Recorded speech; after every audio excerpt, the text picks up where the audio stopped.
Welcome to the Not Quite Pod. Today we've got Jess with us. Jess, do you just want to quickly introduce yourself and let everyone know a bit about yourself? I'm a sausage dog impersonator. I'm a lumberjack from 1984. I'm married to Taylor Swift. None of those things are true. Biscuit, I'm Jess. I'm an artist and I'm the co-artistic director of Biscuit Tourettes Hero. And I have Tourette syndrome, which Biscuit, hedgehog, cats, which will make some of the first part of that make a little bit more sense. Yeah. Great. I mean, I am so looking forward to this episode to get involved into what projects you've been working on, sort of your past experiences. One thing I always ask guests to give sort of earlier context of themselves is, what was it like growing up for you? What was your experience growing up? What was childhood like for you? Just give us a general intro to what it was like going through your life. So I grew up in London. I'm the older sister of two Biscuit hedgehog cats. I have had tics since I was about 6, Biscuit, but as a child they were less noticeable to other people. Biscuit, I had a lot of unusual and erratic behaviour. Biscuit, and I was very active.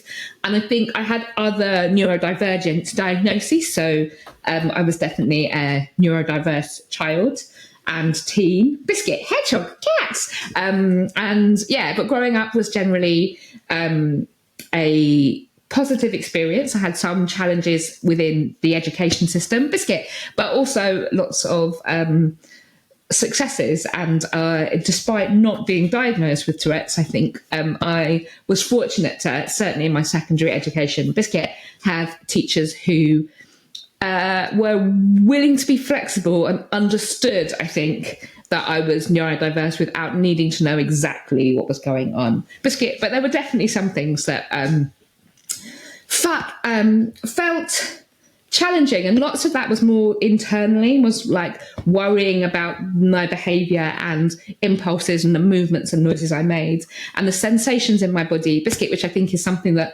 lots of people who don't have Tourette's don't necessarily think about. Biscuit, when it comes to tics. Tics often have a distinct sensation and can be quite uncomfortable. And so, Biscuit, I used to do things like sit on my hands and sit on my arms and legs in class to give myself pins and needles. So I had a different sensation in my body other than the need to move. Biscuit, hedgehog, cats, sausage. But finding art and finding creativity and also, as I got older, learning how my brain worked and how my body worked and the things that I needed to learn, and not trying to do things the way that everybody else did, made radically improve my well-being and my life. Hedgehog, cats, sausage.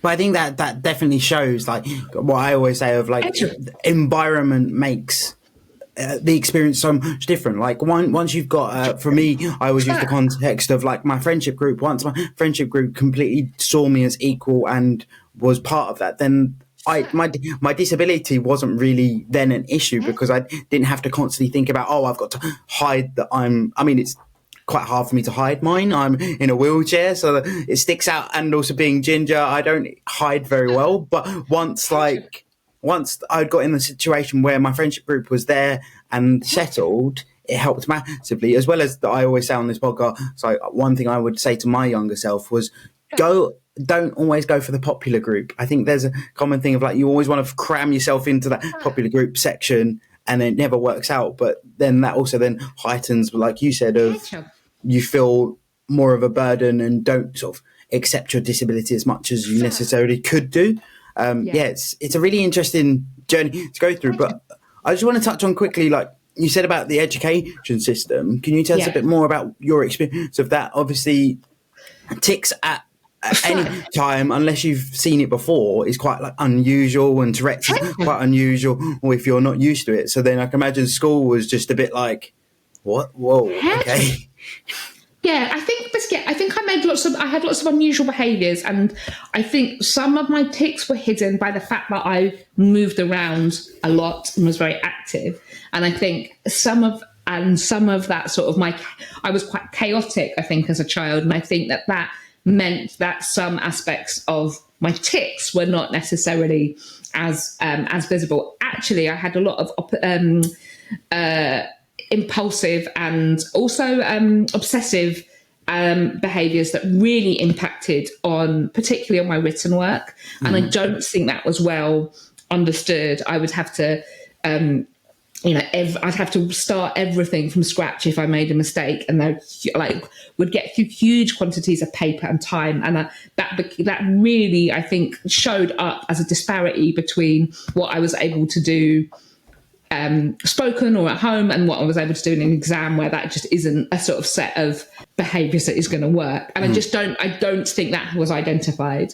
And when I started secondary school, and certainly through my secondary school life, I had some very unusual things, like there's an element for lots of people with Tourette's, which is oppositional tics and impulses, which means Biscuit doing or saying the opposite of what you should or would want to do in any given situation. I didn't have that language or that understanding of what it was. But for example, I would run at closed doors, particularly fire doors, in school as a sort of standard thing. So rather than walking at them, opening them, going through them, I would run at them and crash into them on a regular basis. And that was very widely just understood by my peers and teachers. When I think about it now, it's like, what on earth did everybody think? I don't. Yeah. And some of that also, I think, felt like was definitely like sensory seeking. But it was also that sort of impulse to do the opposite. And I remember being in year 8 and being in a sort of PE lesson and being Biscuit told by the PE teacher, who wasn't a regular teacher of mine, to we had basketballs, and he's like, put the basketballs down in front of you and don't touch them. And I picked one up and threw it, and it hit him square in the face. Biscuit, and he shouted at me and ordered me out of the gym, and I was so shocked. And it was like, it was a teacher I didn't know, actually loads of students I didn't know that well. And he came out and he talked to me and he asked me why I'd done it. And I said that I didn't know and that I hadn't intended to do it, and that it had happened without my control. And he believed me. And it was an incredible, I think I appreciated it at the time as a young person. Now, as an adult, Biscuit, who works with young people, I understand what a huge thing that was, because he would have felt humiliated. That would have been... in fact, there would have been loads of things happening for him in that moment, and it would have hurt and it would have been shocking. And he believed me, and he didn't need a diagnosis. Biscuit, he didn't need to know that I had tics and Tourette's, which wasn't identified at that point. But I think he believed me, and he understood that in the context of neurodiversity. And I have never forgotten that. And I've also taken that as a lesson in my own life and practice. That is like, we don't need to know someone's medical history to understand something in the context of disability or neurodivergence or chronic illness, or to give someone the space and benefit of the doubt in certain situations, and to trust and believe what people say. Because even if it doesn't make sense to us, that actually often there is something bigger going on. Hedgehog, Biscuit, cats, sausage. 100% agree. 100% agree. Like, it's that whole thing of, I've said before, that thing of having to prove your disability all the time, and people should just have that level of understanding. It's something that I always say is, you've got a much more higher likelihood of joining and becoming a disabled person, whether that be a neurodiverse person or a physically disabled person or anything for that matter, than someone having a eureka moment and being classed as able-bodied or quotation marks normal. So I always think people should be more mindful of, like, you're more likely to join us than we are to join you. And it's really nice to see that even when you were in school, there was some people out there that did have that level of understanding, because we've even seen today that some people don't. If you don't have that medical diagnosis, you don't almost fit the narrative that they think that you should. So it's really nice to hear. And young people with Tourette's have very, very different experiences in school. Some schools are great and really supportive and really holistic, and some schools really struggle. And there are some aspects of Tourette's that are complex and do present differently, and people are very easy to misunderstand. And I think people think they know Tourette's, And even if you read the sort of descriptions on the internet of like involuntary movements and noises, that is so dry in comparison to like the reality of what that will feel like in classrooms or in workplaces or in our lives. That there are layers to that can seem really targeted or personal or deliberate because they are contextual, but actually that often that relates to that oppositionality. Yep. If you like. And in some ways, actually, oppositionality is one of the most challenging aspects of Tourette's, and people assume that is about strangers.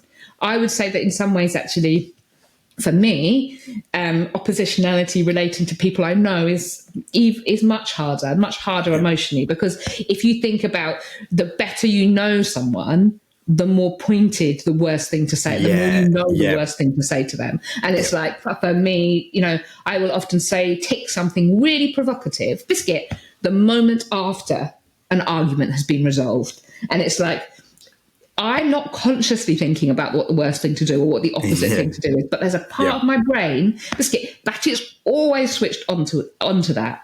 And it's like, that's fascinating. That's really interesting in what that says about how all of our minds work. In terms of like consciousness and context and what we're in control of and what we're not. But like to live with that reality and that oppositionality is a complicated thing. And it's particularly complicated when you don't have the language or understanding of it. And I think that's something that's why diagnosis can be important, because it helps give you access to community and language and not self-knowledge. But there are also huge issues with access to diagnosis and equality of access to diagnosis. Biscuit, in the UK and internationally. 100%. And on that note, what was your diagnosis journey like? Hedgehog. Well, I was diagnosed as an adult, but I knew I had Tourette's probably from my sort of late teens, or suspected that. I think for a long time, Biscuit, I didn't have loads of swearing tics. So I think for a long time, because I'd only seen sort of very one-sided presentations of Tourette's, I hadn't understood that you could have Tourette's and not swear, which 90% of people with Tourette's don't have rude tics. Copralia is the technical name for obscene tics. I do have rude tics now, but that hasn't always been the case. Hedgehog, cats. I have always, I think copralia, I think swearing is just one. I think there's many more nuances of that, like what is swearing. Like I would argue, I think that oppositionality and doing the opposite is part of that same sort of spectrum. It's on the, they sit in a similar place. Hedgehog, but my tics intensified in my sort of early 20s and began to have an increasing impact on my life and be increasingly noticeable to other people. And by and large, that was okay for a long time because I was working in adventure playgrounds, outdoor, active environments, and very and inclusive adventure playgrounds, so very supportive of disability and difference. But I think there were points where I was maybe thinking about changing jobs, and also where people were my friends were starting to say, how do I explain your movements and noises to other people?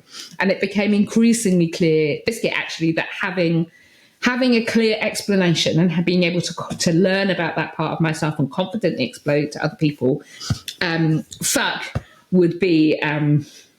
would be useful. And I remember sending a friend a list of the sort of diagnosis criteria for Tourette's and sending it to them just to see what they thought. And they came back saying, so you have Tourette's, what are you going to do about it? Which I think was a really beautiful and affirmative response. I think it was also really clear. I thought that I was way better at hiding it than I was. So I don't think I was ever doing that great a job of masking it. But going through that process of identifying that and finding community, like meeting other people who had tics, but also particularly meeting people who had tics that were like mine, that were similar in their sort of energy and expression, and building those friendships has been really important. And what that did for me, Biscuit, was I realised when I met other people with Tourette's that I would never expect them to hold their tics in or be embarrassed by it for a moment. So if that was my response to other people, why did I have a different feeling for myself? And I think that enabled me to accept myself and to also be like, I'm not special. That should be like, why am I holding myself to a different standard? If I don't expect them to feel embarrassed, then I don't need to either. And that was incredibly liberating. And I think the next part of that was about learning to value the spontaneous creativity that my neurology gave me access to. And I think that we are all raised in a society where the narratives around disability are very linear and very negative. 100%.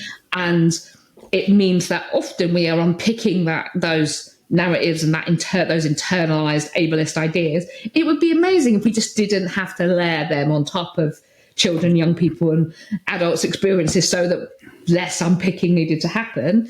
But I'm really glad that I did that unpicking and was able to start to see the creative potential of valuing that part of my being, and starting Tourettes Hero with my colleague Matthew. You led me perfectly on to my next question, which is quite probably one of the nicest things to have as an interviewer, which is, where did the idea of Tourette's Hero come from, and sort of what was the journey with Tourette's Hero? Yeah, in fact, I can't really claim responsibility for the idea. That was definitely Matthew who came up, had the idea for Tourette's Hero. Mm-hmm. But the origin of that was a conversation that we had around his kitchen table one day, where we worked together. We'd been friends for a long time. We'd been colleagues for a long time. And he'd been incredibly supportive as my tics had changed and I'd been adjusting to that. And we'd had lots of conversations about Tourette's before Biscuit, but they had nearly always ended in tears and I found it difficult to talk about. And then we had this one conversation and he described Tourette's, Biscuit, as a crazy language generating machine, Biscuit, and told me that not doing something creative with it would be wasteful. And for some reason that I was able to hear that in a totally different way, and it sat in my brain and took root. And there were those two things, like that idea of a language generating machine really intrigued me. And I think that the other aspect of that was not wasting something. It's like I've been brought up to believe that being wasteful was really bad, and it's like I don't want to waste this. Yeah. What if Matthew's right? And that was the starting point for us allowing space to think about Tourette's Hero to think about Tourette's Hero and to think about tics creatively. And actually, it started off as a really small idea, as like writing down the tics and then sharing them with other creative people to use them as a springboard. And then, we were developing a website to share them. And then Matthew said, "Oh, you should practice writing a blog." And I think I had no idea what a blog was. I think I thought it was a news thing. And he's like, "Oh, you should practice writing." And I was like, "What do you mean?" He's like, "You need to write about your experiences." And so I started writing every day. Because I didn't know what a blog was, I didn't know that a daily blog wasn't a thing at that time. But actually, for me, it was incredibly powerful to give myself permission to think about Tourette's every day and to think about my experiences and what I was going to write about, how I was going to frame it. And I was doing that for a while before the site went live, which also meant that I had learned to be really honest. I can remember having a conversation with my good friend Laura when I started doing that. And she said, if you're going to, and I think I'd shared something with her, and she was like, if you're going to do it, you have to do it. You have to be honest. You have to do it completely.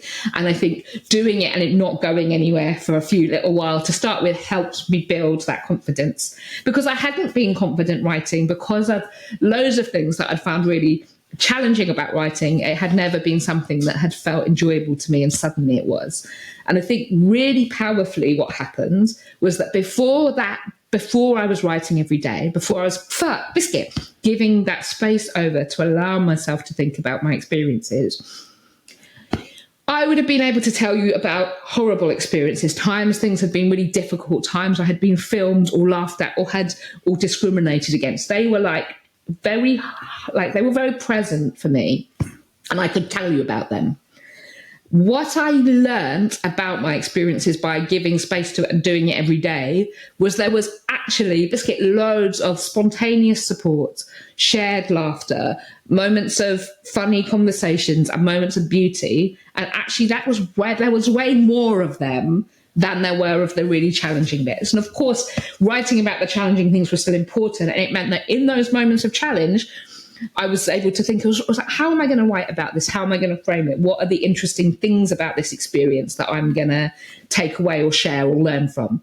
And so it gave me power, and it gave me different perspectives. And importantly, Biscuit, I built a language. And I built the confidence to share my experiences and a language to talk about them, which I'd never had before.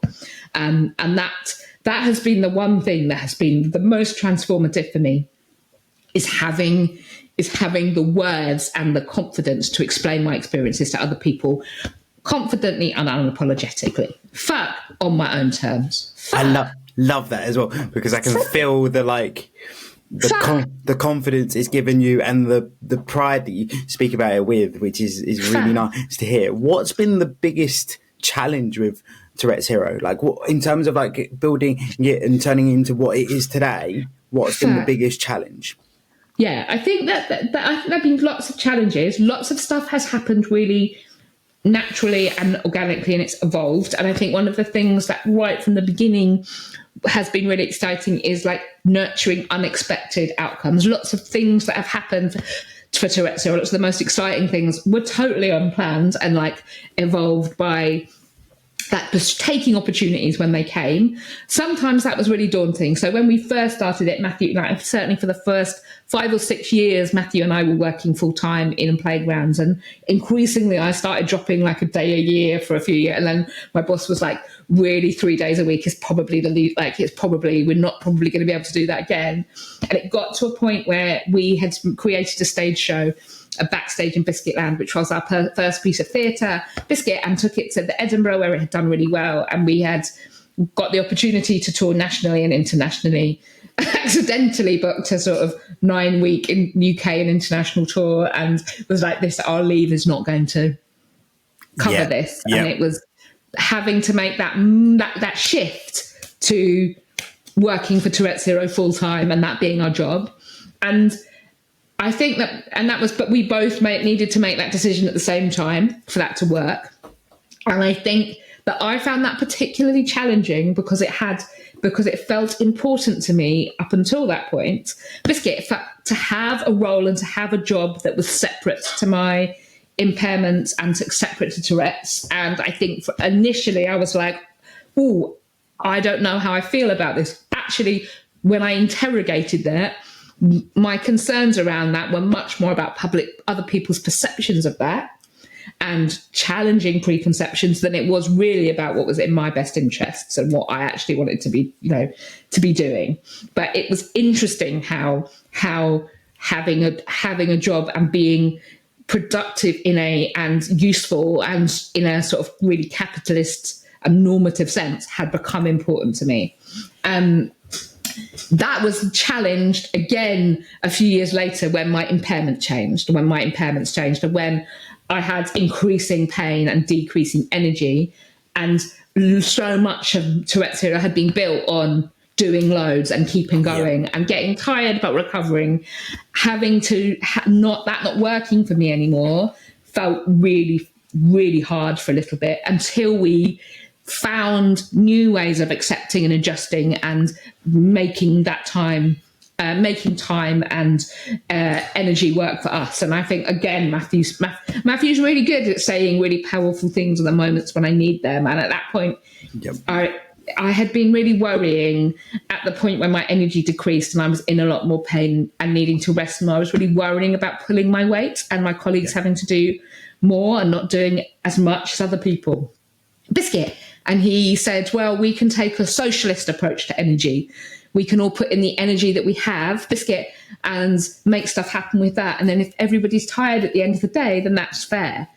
And that phrase instantly enabled me to let go of a lot of that, those really negative and damaging ideas around productivity and value that I'd been holding on to, that was stopping me being able to just do the things that my body needed, and that rest being part of the work that I needed to do in order to be able to work and create in a sustainable way. And I think that that's something that I would really love other disabled people to know and to think about, is that it's not just about making stuff happen, it's also about being able to sustain it and sustain yourself. And that is hard, especially when you have that daily lived experience of barriers that can also just pop up and rob you of time and energy without warning. And that's exhausting. So planning for that, building sustainable practices, and not forcing yourself to conform to ways of being that just don't work for your body or brain. Fuck, hedgehog, biscuit. The reason why I've been smiling like a Cheshire cat is because I relate so much to what you've just said of building something, but then also feeling like you need a stable traditional job because that's where society's framed you at, but then also being terrified of taking the leap into just throwing it all in and see what happens. And it's really nice to hear, and I hope anyone listening to this, it gives them a bit of inspiration. It certainly helped me of going, it is possible. But I think everyone gets stuck in that hole of almost needing a plan B plan, but then actually that's not where their loyalties lie and where they want to go, but they feel like it's the right thing to do. And I'd also say that actually it's way more exciting for us as disabled people to build our own things and to build our own spaces like that, and to center disability within that, and to center to make spaces, then build spaces that are for us and of disability culture, biscuit, rather than trying to feeling forced to mimic and normative ways of being. And of course that's not possible for everybody and not desirable for everybody. But I think when Matthew, years and years before we started Tourettes Hero, when he first started, said, we should maybe make a business together or work together, do something, we should do events together. Yeah. And I was like, don't be ridiculous. I'm never going to have a business. I'm never going to have a company. I'm never going to have all of that felt way too big. It felt like way too complicated. And I had no idea how you would get to that. But actually we got there by doing little steps and saying yes and doing the things that felt interesting and really thinking about it, thinking about how we wanted to build something and how we wanted that to feel and be and who was centered within that. And I think that's what's exciting and that's why disabled leadership matters, and why it matters that we create and make and center disabled people within how things are created and not just what something does, because it changes how it is. It changes the being of it, and that it feels exciting to me. I think as well, bringing any disabled person into any type of management also gives you a completely different perspective as opposed to your average Joe, because we're problem solvers by nature. We have to, because of the situations we find ourselves in. So we just go, oh, well, why haven't you thought about this? And then someone goes, oh, I didn't even know that existed 5 minutes ago. So that's why. That is the argument that I'm constantly trying to make for why I should be on Taskmaster. It's I feel like being a disabled person is like a training for Taskmaster. Yeah. Maybe that's why I haven't been invited on yet, because they think I'll have an unfair advantage. But life as a disabled person is a series of complicated, weird and random challenges. So I feel like I'm ready for that. But I also think in that idea of leadership and management and leadership, I think we have ideas of what, we don't have a lot of variety in representations of what leadership is or what leadership looks like. And sometimes people feel like leadership feels frightening or like something that isn't for you. And actually, I feel really excited by different ways of leading and being and making things happen, and that feels exciting to me. And leadership can be about sharing power and redistributing power, not necessarily just repeating existing patterns of power. 100%. And it's for me, whenever I found myself in a position where I'm managing or leading something, the biggest enjoyment I find out of it isn't being the one in charge. It's actually helping someone along the road. It's almost being that voice to be okay, we're going to do this, and almost taking the pressure off of them. That's the bit that I enjoy. One of my worst traits in both NQPC world and my day-to-day life is I will constantly take the hit away from someone else, and it's one of my worst traits, because I then find myself going, oh my God, I've taken on too much. And I think that's another common trait of disabled people. And I think that does come from the wider community of business and entrepreneurship, because there's this hustle culture and we've got to be working till 4 a.m. to build anything worth building, when actually we just take we're problem solvers. We just take a different approach to what your average Joe might do. Yeah, but I think it's also important to challenge those ideas, because often that's built on that ableist assumption that that working all the hours is a sign of dedication and commitment, rather than a sign that you're not managing your workload. And for me, like learning to pace and thinking about things as like how I like wanting to be an artist and creator for a long time and over a sustainable period of time. Like I think lots of disabled people, and I think myself included, in terms of earlier, like in terms of other moments in Tourette's Hero's life, I think that burnout is a thing that disabled people need to think about and give time to, because it's not just the energy that we're needing to put in to whatever we're doing. It's also navigating all of the barriers.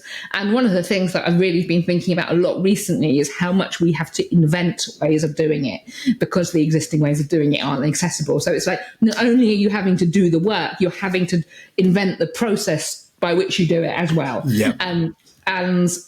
So like for me, learning about pacing and like putting that into practice and making sure that I was like not just doing respecting my time and well-being, and making sure that was built in. My sister said something really interesting when she had been taught that resting and leisure was like something that you had to earn, rather than like something that was essential to all of our well-being that you have to plan for. And I think that we have grown up in a society where we earn rest. Guilty. Yeah.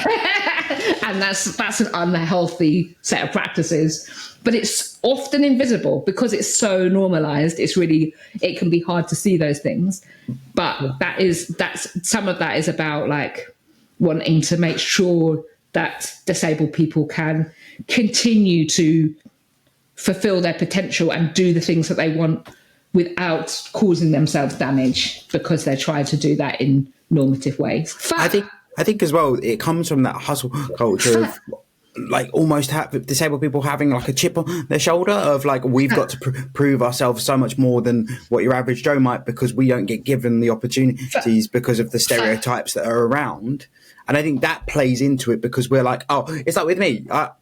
Like definitely in my mindset, there isn't a point with me in my day-to-day job of like, I need to work 12 times harder than anyone else, because realistically, if there's layoffs going to happen, I will be the first target. Now, realistically, that's probably not the case, but that is the way that I've been tuned to think. Yeah. And it's like, that's another crazy thing to think about. Yeah. Capitalism is very good at programming us to think that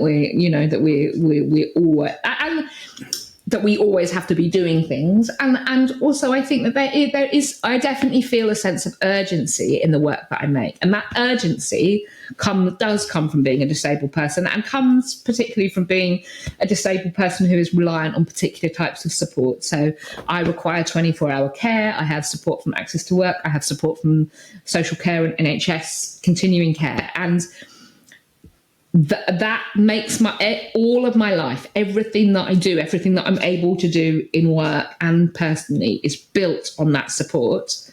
But my requirement for that support increased pretty much in line with the introduction of austerity. And so I definitely have this sense of everything I do being urgent, because if that support is removed, I won't be able to do anything. And I think that there is that I think that we don't think enough about how some of those messaging, particularly of the last decade, is impacting on not just what we can do, but how we feel about our lives and how we feel about how the urgency or our sense of security, because I think disabled people don't have a sense of security because they are not secure, because the system is designed to make us feel like insecure and like we're constantly having to prove ourselves. But that can be invisible because that's you're experiencing and you're trying to just find a way through. Yeah, I completely agree. It's even when I think of me, I don't require 27 care, but then there are elements of my life that if you removed it, for want of a better word, I'd be fucked. Because I'd be like, literally like, shit, what do I do next? And like, that's a horrible place to be in. But then you're constantly, again, comes back to the whole thing of like, okay, how do I solve this problem? And then you sit there driving yourself mad because you're like, there is no practical solution to this problem. If this person, this thing gets taken out of the equation, the whole thing falls down. Everything falls, And you know, I'm really good at problem solving, and I think a lot of that is being a disabled person.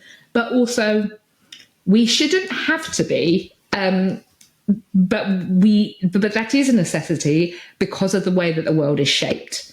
And I'm interested then in like what does it mean for disabled people to start shaping our own worlds, own reality, our own ways of being, and creating our own companies and creative projects is one way to start that.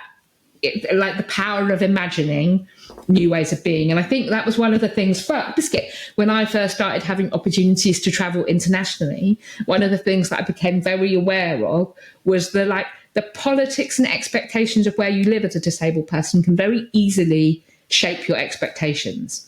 And so actually having conversations across borders globally as disabled people is really powerful because it's how we help imagine different possibilities. And actually one of the things that when I was traveling and meeting other disabled people, lots of disabled people wanted to, for example, were interested and curious and desperate to know about access to work, which is the support system for working disabled people in the UK, which is actually, I haven't come across anything like it in other countries. Lots of other systems, disabled people are reliant on their employer to provide adjustments rather than that support coming to you and you having and following you around as you move and change jobs. And there are things like that it can be that it's important to think about what we build and what we hold on to, and really important to think about how we imagine new possibilities, because it can be really hard to think outside of your current reality. I think you're 100% right. And I want to just touch on a point you brought up earlier of like your work in the awareness space with Tourettes Hero. One thing I'm constantly battling with in my own mindset is the concern that within the disabled community, it's almost a bit of an echo chamber. So the way I illustrate that is like, we're all shouting at each other, we need more ramps. And like, we're all sat there like, yeah, I know. What do you like?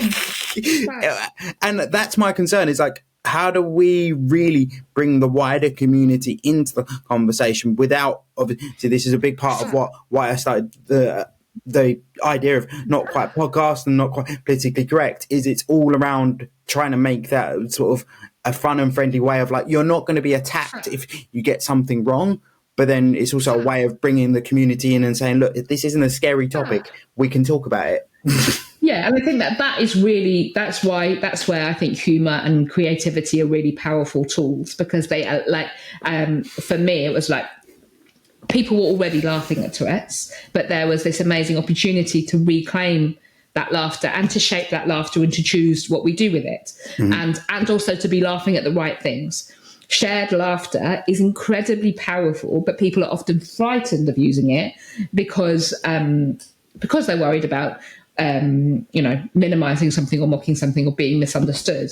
Actually, what I can do as someone with Tourette's and as a disabled person leading an organisation, a more traditional charity model organisation couldn't do, because it comes from there's a depth of knowledge and an ownership that I have, and a nuance to that, and it is complicated. Like Tourette's Hero chose and uses superhero ideas because we wanted to appeal to children and adults, and it was something that goes up. You don't have to have lots of sort of explanation for. There is huge problems with how superhero iconography has been used in relation to disability, historically, we tread a really thin line. It's not about saying that Tourette's is my superpower, but it is about saying that we are all powerful and that we can find and utilize our power.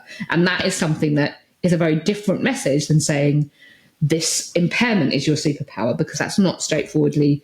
I think that there's, but it's about how we frame things and how we use those and how we utilizing those tools and being bold about it. Because I think, and understanding that there are, for me, it feels like that felt like that wasn't happening anywhere else. So it felt really important and I felt that it needed to happen. It was missing. And if I needed it, other people would need it. So we should start to make that space. Love that. I just love also I love that you've been able to toe that really fine line, because, as I say, because these are the thing. Whenever we think of disability branding, everyone like steers away from that because it gives them the one of a better word, the ick of like, oh god, that's stepping into like superhero territory and thinking everyone's a superhero and disabilities are like a superpower, and it's a very weird narrative to have, but it's really nice to see that you guys have really like needles the line really well. It was also about, and that's about authenticity, and that's about like engagement, and that's also about like being able to think quick. Like, and we're not going to, and none of us are going to get that perfect at all, but it is about being willing to try things out and to see what works and what doesn't work. And the other big reason, actually, very practically, why superheroes felt good at the beginning, particularly for me, was that the anonymity offered by a mask and being able to have the plausible deniability. It's like, it was a very, it was not the most rigorous super secret identity, but it did give me a freedom to speak in a way that that didn't compromise my other full-time job, and allowed me to speak with an honesty and a clarity that I think at that point me as Jess would not have been able to do. So speaking as Tourette's Hero gave me something that gave me a freedom and a liberation that I wouldn't have otherwise found. And so there's a huge heritage around masks being freeing, as well as a huge thing about masking within neurodivergence being something that is expected of us. So it's like, those plays and those interplays are interesting because they're complex. But you don't find a way through those, I think, by denying that complexity. And I think there's often, and I think that's one of the frustrations I think I have with how disabilities and how disabled stories are often presented in mainstream media spaces and on TV, because they're seen as too complicated if we do them in their fullness. So they are simplified, and then they feel flat, and they feel like they're written by someone who doesn't have that deep knowledge. And it's like, I'm not really interested in seeing caring relationships written by people who have no knowledge of what that feels like, and also like how funny and brutal and essential and precarious that can feel, because that's what makes it. But how much love and power is there?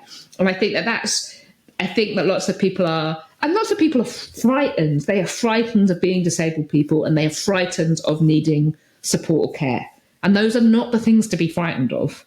The things to be frightened of are the barriers and is the systemic neglect. They are definitely the things that are scary, but they are not the things that relate straightforwardly to our bodies or brains or interdependence, because we are all interdependent. It's just some types of support are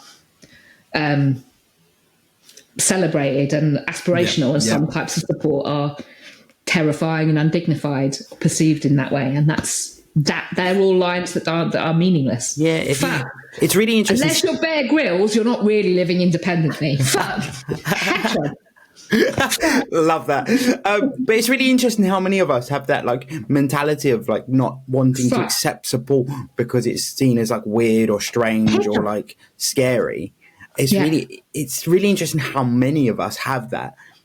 We touched on really quickly, you touched on like performing and how you would like to see widestream media present disability, and it brings me quite nicely on to tell us a bit more about Backstage in Biscuitland. I found it through some research, and yeah, it's just really interesting. So where did the idea come about, and what was the journey like?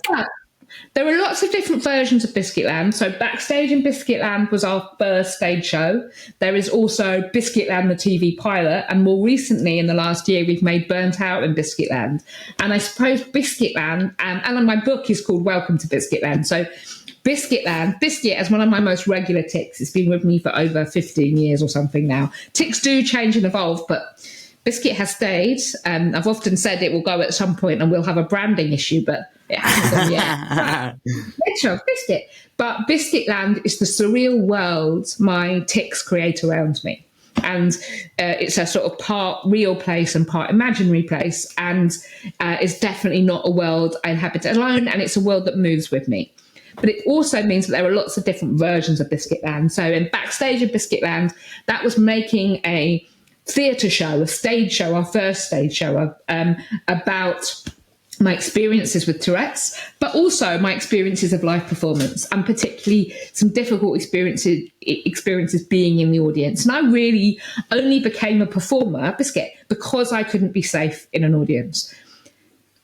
Disabled people absolutely shouldn't have to make shows to feel safe in a theatre. That is not... That is what was the reality for me, but it shouldn't be that way. And we were really interested in making a piece of theatre that spoke about that, and taking that to directors and actors and performers and theatre audiences, and saying there are these invisible barriers that if you can be still and quiet, you are not going to be thinking about. But they are real barriers for many people, and it means that lots of people aren't having access to cultural opportunities that they might really enjoy or value or learn from or grow from or be artists in. And so that we took that to the Edinburgh Fringe. And I think, Biscuit, we definitely thought about why it was important to take it to the Fringe. We hadn't really thought about what would happen next. And what happened next is that people responded really warmly. It was, we got lots of other artists wanted to talk about relaxed performance and making their own work more accessible. And we got opportunities to tour nationally and internationally, including taking it to ridiculous places like the Sydney Opera House, which was incredible. And I think that at Tourette's Hero, we talk about the power of art as a catalyst for change, and making a piece of art to catalyze change, and creativity having that power. That is a sort of real demonstration of what we mean. And then when we were more recently, we had an opportunity to make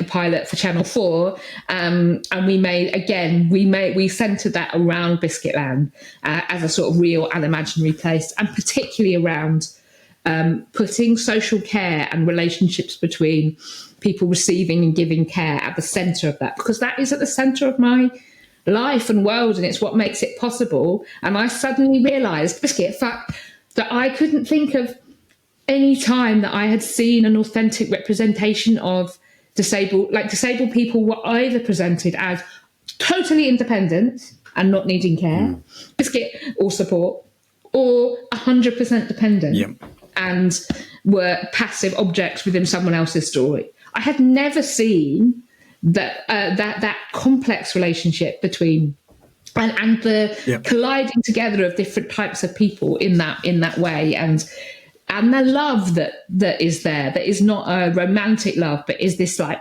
shared and mutual support and love that can build.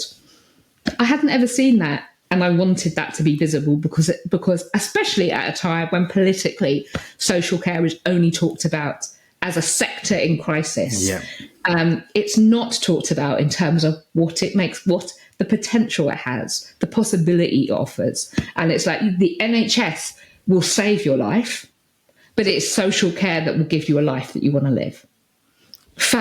That's really bad. Well, I mean, it's so true. The stereotype that comes with social care, it's like the last resort, or something's gone horribly wrong, when actually they're just there to provide support. But before we talk about that a little bit more, I want to come back to a point you said earlier, because I, like a lot of people, I would imagine, was quite shocked that even I never thought about the fact of someone having a condition like Tourette being in an audience would be extremely difficult of because you can't control what's going to happen next. So then you want to just enjoy the performance or whatever you're attending. So what are some ways that different groups can make performances more accessible, or any events more accessible, when it comes to not being able to stay still or stay quiet or anything like that?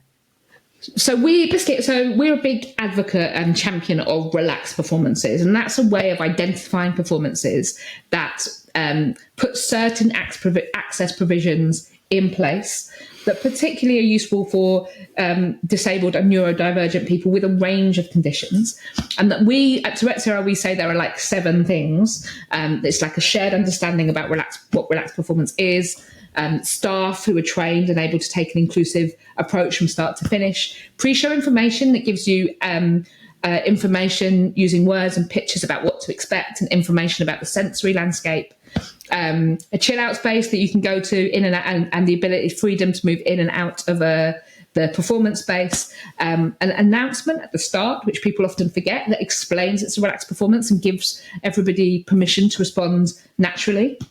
And also a sort of multi-sensory approach that thinks about the fact that giving information and the fact that we all process information differently. And finally, a plan for how any complaints will be managed that don't put that back on on disabled and neurodivergent people. And so relaxed performance is not all of the solution, but I think it is a big part of access provisions that we can start, that should be built in to a regular offer for cultural institutions to ensure that there is a sort of equality of access and experience. I was just going to add on the end to say, I think the announcement thing is really powerful, just to bring awareness to it, because as just happened with me, I went, oh shit, I've never even thought about that. And I work in a similar space, so you would have thought I'd come across it before. So I think the announcement thing would be really powerful.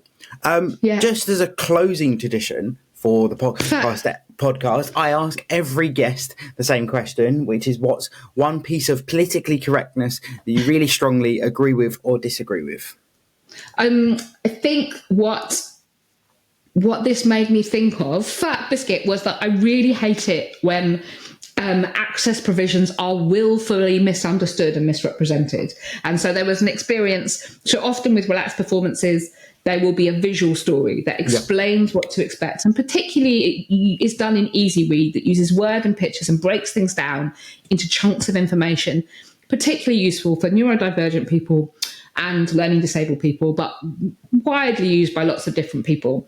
And like a year or two ago, there was the Globe, Shakespeare's Globe in London, got widely panned for its visual story and for explaining the plot of Romeo and Juliet, and people were mocking it relentlessly, and the fact that they said that they were just actors and someone got shot, but they didn't really, it was only acting, and that they die at the end. And what all of that reporting missed was that they had taken an access document and line by line ridiculed it. And I think that and the same happens around content warnings. And it's like a willful misunderstanding because it's not part of your experience, that then mocks provisions for other people and doesn't imagine who might need to use them. And I think that is the thing that just really makes me feel rage, because it says something about who we're expecting to be in our spaces and who we think going to the theatre, and they're not thinking about a teenager with Down syndrome or someone with Tourette's and what we might need to know. And so there is a mockery of that. And that just feels really, really mean. Fuck. Yeah, I mean, it just shows that narrative of like, you have to fit in this pretty little box or it doesn't work. And that's a narrative that we need to step away from, because everyone's different, and that doesn't just mean disability, that means just everyone. So then it's just that thing we spoke about earlier of being more open to it and being more accepting to different people reacting in different ways and needing different things. It's mad. And it's fine, Biscuit, and it's fine. You don't need a content notice. Great for you, walk past it. Don't think about it again.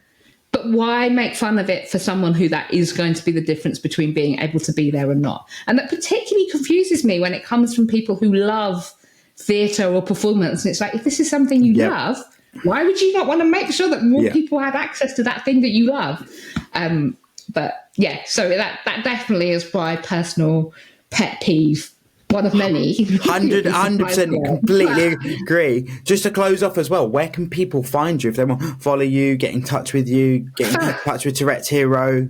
Where can people find you? Find us on social media, or on Twitter and Instagram and Facebook, and on Tourette's Hero. You can also find us at touretteshero.com, where you can look through over 6,000 tics and make artwork in response and be inspired by them. And we also are coming up. We are just about to launch an opportunity for young disabled creatives aged 14 to 26 to take part in a zine project called the Department for Wonder and Play, which is a play on the other DWP. So, and you don't have to. That is it's an opportunity that people need to apply for. But it is open to anyone in the UK. It's open to people with a range of impairments. And if you have an idea that relates to wonder and play, then we would love to hear from you, whether or not you've ever done anything like that before or not. Love that. Thank you so much for coming on. It's been amazing. I could sit here for hours. I could sit here for hours and ask you questions. Darling. Yikes! Fuck a goat. Biscuit! You should go and have some hobnobs. Fuck it. Thank you so much for tuning into this week's episode of the Not Quite Podcast. Please make sure you follow us on TikTok and Instagram to get regular updates about the podcast.